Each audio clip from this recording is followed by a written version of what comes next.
दे धडक बेधडक आपल्या परिसरातील ताज्या घडामोडी, घटना, समस्या, विविध क्षेत्रातील सर्वदूर बातम्या पाहण्यासाठी लोकशक्ती लाईव्ह न्यूज चॅनलला सबस्क्राईब करा आणि नोटिफिकेशन मिळवण्यासाठी बेल आयकॉनला प्रेस करा। उरण तालुक्यातील करंजा गावातील समुद्रकिनारी दागदुजीसाठी मासेमारी बोटी उभ्या आहेत। दागदुजी सुरू असलेल्या 2 मासेमारी बोटींना सलग 2 दिवस आग लागण्याची घटना घडली।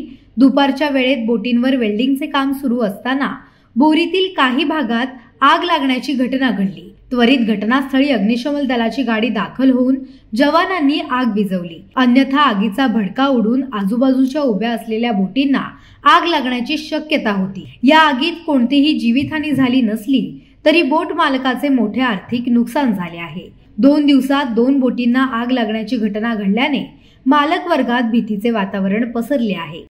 लोकशक्ती लाईव्ह साठी न्यूज ब्युरो, उरण।